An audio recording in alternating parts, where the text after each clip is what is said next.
A recommendation letter can absolutely help or hurt your college application. And most students make the same mistakes when asking. Today, I'm going to show you exactly how to ask so your teachers write strong, more personal letters.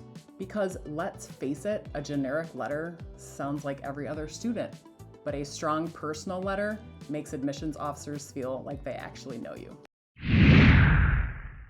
All right, first let's start by who should you ask? So I think it makes most sense to ask teachers from your junior year and to ask teachers in your core classes. Bonus points if you know what you plan to major in. Let's say it's science, you can ask a science teacher. Let's say it's business and you've taken a business class at your high school. That would be another person that you could ask. So core academic teachers are generally advisable. And I also want you to pick teachers who know you really well, who have watched you grow, who can speak to your character and work ethic, and teachers who have good, strong stories and examples about what you did in their class. Here's an important point. Getting an A in a class does not necessarily mean that that teacher will be a great recommender. I want you to pick a teacher who can say something great about you, like you participated often, you improved significantly, you helped classmates, you were a kind student, you showed, some kind of curiosity about the subject, things like that. Here are a couple of suggestions. I would not pick the easiest teacher you ever had just because you got a good grade. I would not pick a teacher who is a good writer just because they are a good writer. I think you should pick an English teacher based on what they can say about you, not necessarily because they're a good writer. And you don't also need to ask the most popular teacher. Just because all of your friends are asking Miss Smith for a recommendation letter does not mean you should too. It's got to be based on your connection with them in the classroom. All right, let's talk about timing and how to ask. Some teachers get really flooded with rec letter requests, so I would strongly advise you to ask in the late spring of your junior year. This will give your teacher, who is doing this on their own time, plenty of time in the summer to write your letter of rec.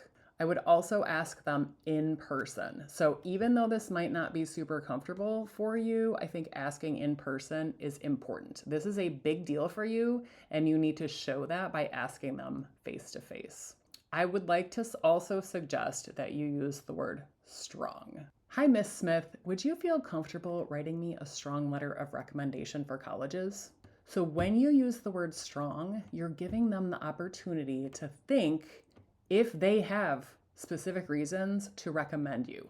If they don't feel like they can write you a strong recommendation, it's an easy opportunity for them to say, no, I think you'd be better asking someone else, which might feel weird and awkward in the moment, but actually that's what you want. You want a strong, non-generic letter of recommendation for colleges.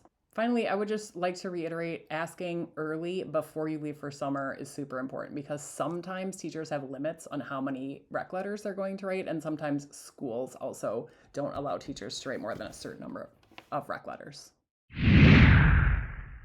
All right, let's talk about some of the mistakes students make. I don't want you to sit back and just wait for it to happen. I want you to give your teacher something useful because these teachers write dozens of letters sometimes.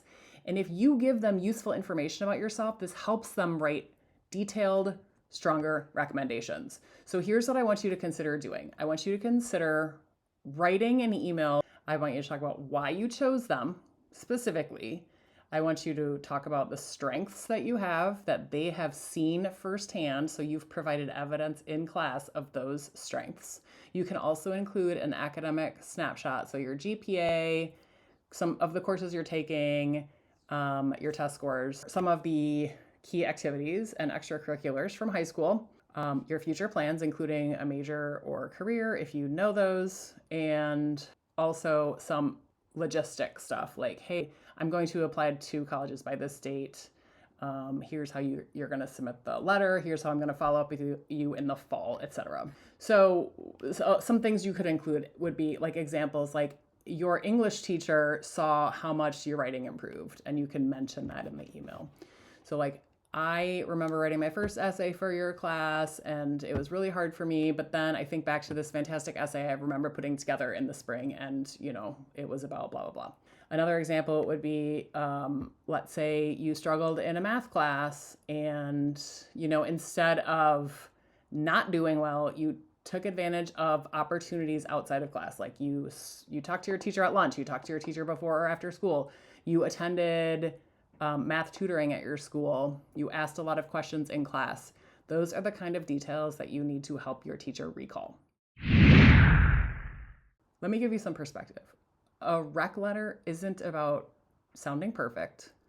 It's for colleges to understand from someone else who you are, how you learn, how you interact with peers, and what kind of community member you will be in college. So you don't need to have been class president. You don't need to have perfect grades. You don't need to be super duper smart. You don't need to have invented a cure for something. Teachers are going to write a great rec letter for you if you were engaged, if you were nice, went into the classroom and said hi every single morning to your teacher and your peers. You were resilient, you showed growth. Those little things really do make a big difference. To make this easier for you, I've created a free download that's going to make this easy to use. So the free download is called How to Ask for a Great Recommendation Letter. It includes the exact brag sheet formula for your email. I have bullet points on the 5 or 6 things that you should include. And there's also a sample email in there that you can have a look at to write your own. So before you ask your teachers, download it below. Your future self will thank you because a strong recommendation letter can really make the difference in college admissions. Good luck!